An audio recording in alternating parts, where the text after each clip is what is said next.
ETF index mutual funds నేర్చుకుని stock మార్కెట్లో రాణించాలనుకుంటున్నారా? వెంటనే ఈ నెంబర్కి కాల్ చేయండి.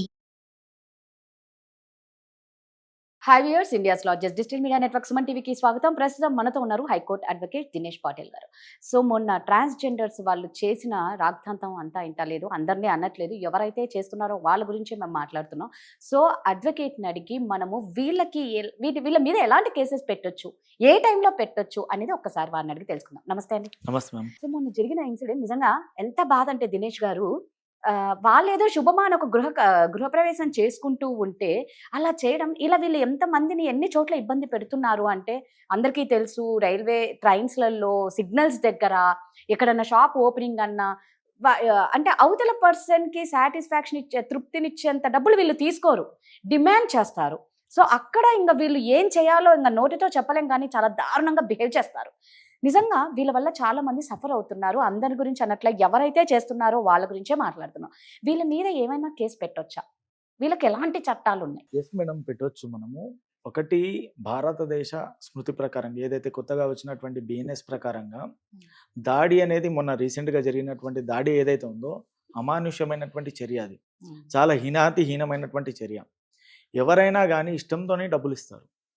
ట్రాన్స్జెండర్ అనేది they are also human being. It's one of the జడ్జ్మెంట్స్లో సుప్రీంకోర్టు క్లియర్గా చెప్తుంది. ఎప్పుడు అయితే మనం జెండర్ ఈక్వాలిటీ అనేది వస్తుందో, జెండర్ ఈక్వాలిటీలో men and women are equal. At the same time transgender also equality. దాని ప్రకారంగా చూసుకున్నట్లయితే కానీ నేడు వ్యవస్థ ఎలా అయిందంటే, మీరు చెప్పినట్టు బస్ స్టాండ్లో కానీ రైల్వే స్టేషన్లో కానీ దే ఆర్ డిమాండింగ్. వారు కూడా మనుషులే, మేము కాదనడం లేదు, కానీ మనుషులు అయినప్పుడు మృగంలాగా ప్రవర్తించకూడదు కదా.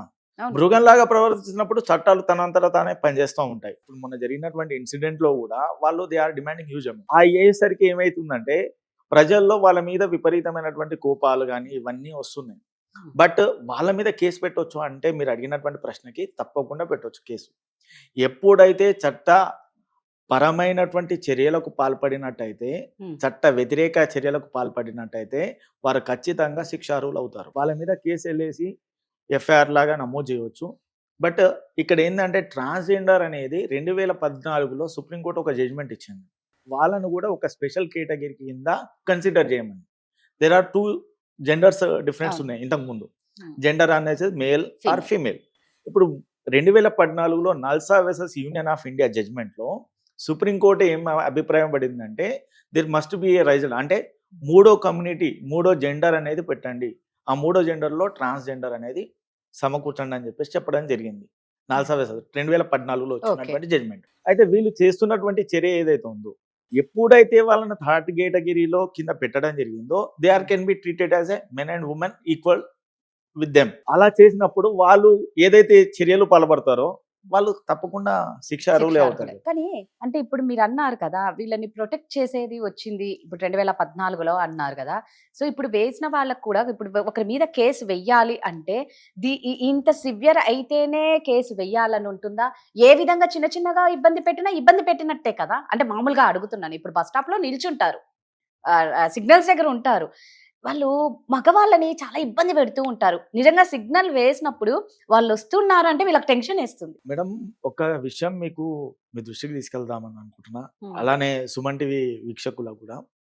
యాక్చువల్గా ఇక్కడ 2014లో వాళ్ళకు ప్రొటెక్షన్ ఇవ్వలేదు. వాళ్ళ సెల్ఫ్ ఐడెంటిటీ కోసం వాళ్ళు చేస్తున్నటువంటి చర్యల మీద, నాల్సా అంటేది నేషనల్ లీగల్ సర్వీస్ అథారిటీ, వాళ్ళు వేశారు కేసు. అయితే ఆ కేసులో ఏంటంటే, వాళ్ళకు ఒక ప్రత్యేకమైనటువంటి స్థానం ఇవ్వండి అని చెప్పేసి వేసినటువంటి case. They are can be treated as a human beings only. అయితే ఈ కేసులో ఒకవేళ మాట్లాడాల్సి వస్తే దీని గురించి ప్రొటెక్షన్ లేదు. వాళ్ళు ఎప్పటి వరకు ప్రొటెక్షన్ అనేది లేదు అంటే, 2014లో జరిగినటువంటి ఇన్సిడెంట్లు ఏవైతే ఉన్నాయో వాళ్ళని ఏ విధంగా అంటే, ఇప్పుడు ఒకవేళ ట్రాన్స్జెండర్ ఎవరైనా మన దగ్గరకు వచ్చాడు అనుకోండి, ఫస్ట్ మనం చేసేది ఏంది, సోషల్ ఎక్స్ప్లనేషన్ చేస్తాం. అంటే సాంఘిక విభజన, అరే వీడు ట్రాన్స్జెండర్ రా అని చెప్పేసి మనం మాట్లాడుకుంటుంటాం. ఎట్ ద సేమ్ టైం ఏంటంటే, వాడిని పలు రకాలుగా వాడిని ఒక వేదనతో ఇబ్బంది పెడుతూ వాళ్ళని చిత్రహింసలకు గురి చేసే అవకాశం ఉంటుంది. ఎట్ ద సేమ్ టైం వీళ్ళు పనికిరాని పువ్వుల్లాగా మనం భావిస్తూ ఉంటాం. సో ఇలాంటివి జరగకుండా ఉండేందుకు వాళ్ళకు రక్షణ కల్పించాలనే ఉద్దేశంతో ట్రాన్స్జెండర్ ప్రొటెక్షన్ యాక్ట్ 2019 అనేది వచ్చింది. దీని ద్వారా కొన్ని పరిమితులు వాళ్ళకు వాళ్ళని ఏ విధంగా ప్రొటెక్ట్ చేయాలి, సోషల్ ఈక్వాలిటీలో ఎలా తీసుకురావాలి, ఆర్టికల్ 14, 15, 16 ఏ విధంగా ఉంచాలి వాళ్ళని, వాళ్ళకు కూడా ఒక సోషల్ స్టేటస్ ఏ విధంగా తీసుకురావాలి, వాళ్ళకి లీగల్ స్టేటస్ ఏ విధంగా తీసుకురావాలి, ఇందులో చేయడం జరిగింది ఈ ప్రొటెక్షన్ యాక్ట్ 2019లో. కానీ వాళ్ళు ఏదైనా నేరం చేస్తే వాళ్ళు ప్రొటెక్షన్ చేయడానికి ఉండదు, అర్హులు కాదు వాళ్ళు. ఖచ్చితంగా శిక్షా రూల్ మాత్రమే అవుతారు. ఇప్పుడు ఎగ్జాంపుల్, ఇప్పుడు బస్ స్టాండ్లో కానీ రైల్వే స్టేషన్లో కానీ మీరు చెప్పినట్టు క్వశ్చన్లో, సపోజ్ ఒకవేళ వాళ్ళు 10 రూపాయలు అడిగితే 10 రూపాయలు మనం ఇచ్చినట్టయితే అక్కడ ప్రాబ్లం ఏం లేదు. 10 రూపాయలు ఇవ్వకపోయినట్టయితే వాళ్ళు తిట్టడం కానీ, దుర్భాషలు ఆడడం కానీ, లేకపోతే శపించడం కానీ ఇట్లాంటివి చేస్తూ ఉంటారు. సో వాళ్ళు కూడా, ఎందుకంటే ఇప్పుడు ఇంట్లో ఒక వ్యవస్థలో ఉండి అంటే ట్రాన్స్జెండర్ అని తెలవగానే అటు అమ్మా నాన్నలు అసహించుకోవడం కానీ, ఇటు సొసైటీలో ఉండేటువంటి ఫ్రెండ్స్ అసహించుకోవడం కానీ, లేకపోతే సామాజిక బాధ్యత ఉండేటువంటి పెద్దవాళ్ళు అసహించుకోవడం కానీ ఇట్లాంటివి చేస్తూ ఉంటారు. దీనివల్ల వాళ్ళు కుమిలిపోతారు మేడం. ఆ కుమిలిపోవడం వల్ల ఏదైతే ఉందో దాని ద్వారా పడే వేదన ఏదైతే ఉందో అది చెప్పుకోలేనిది వాళ్ళు. సో వాళ్ళు ఏంటంటే పుట్టకూటి కోసం వాళ్ళు భిక్షాటన చేస్తూ ఉంటారు. పుట్టకూటి కోసం చేయాలి అంటే నిజంగా చాలా పనులు ఉన్నాయి. ఎందుకు ఇంకా వీళ్ళు భిక్షాటనలోనే ఉండే అవతల వాళ్ళకి ఇంత ఇబ్బంది పెట్టడం అనేది కరెక్ట్ కాదు కదా అని ఎన్నో రకాల పనులు ఉన్నాయండి. ఒకప్పుడు మీరు చెప్పినట్లయితే ఆఫ్ కోర్స్ ఇప్పుడు కూడా ఉండొచ్చు, కానీ వాళ్ళని ఏదన్నా కొంచెం తక్కువ చేసి చూడడం. బట్ ఇప్పుడు బాగా సొసైటీలో చాలా మార్పులు వచ్చేసాయి. నువ్వు భిక్షాటన చేసే బదులు చక్కగా కాళ్ళు చేతులు ఉన్నాయి, ఏమన్నా పనులు ఎందుకు చేసుకోరు? ఎందుకు ఇలా బిహేవ్ చేయడం అనేది కరెక్ట్ కాదు కదా అని. మేడం, ఇప్పుడు 2014 వరకు వాళ్ళకు ఒక స్టేటసే రాలేదు.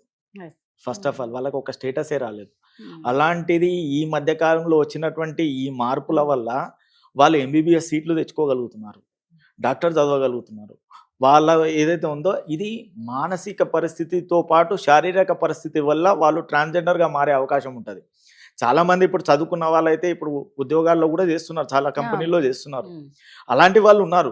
కానీ కొంతమందికి బయటకు వెళ్ళగానే వాళ్ళని చిత్రహింసలు గురి చేస్తూ, లేకపోయినట్టయితే అసంఘికంగా వాళ్ళ గురించి మాట్లాడడం కూడా చాలా మంది చేస్తున్నారు. అందుకోసమే ప్రొటెక్షన్ యాక్ట్ వచ్చింది వాళ్ళని ఉద్దేశించి. కానీ వాళ్ళు చేసేటువంటి చర్యల వల్ల ఇబ్బంది పడే వాళ్ళు చాలా మంది ఉన్నారు మేడం. సో వీళ్ళ మీద కేసు పెట్టొచ్చు, తప్పకుండా పెట్టొచ్చు. 2019 చట్టం అనేది వాళ్ళ కోసం ఉద్దేశించింది మాత్రమే, వాళ్ళ ప్రొటెక్షన్ చేయడం కోసం మాత్రమే. కానీ వాళ్ళు ఏదైనా శిక్షార్హులు అంటే శిక్ష చట్ట వ్యతిరేకమైనటువంటి ఏ పనులు చేసినా కూడా వాళ్ళు శిక్షార్హులే. సో వీళ్ళ మీద కూడా కేసు పెట్టొచ్చు అండి. ఎవరికైనా ఇబ్బంది ఉంటే మాత్రం ఖచ్చితంగా మీ సేఫ్టీ చూసుకోండి. Thank you ma'am.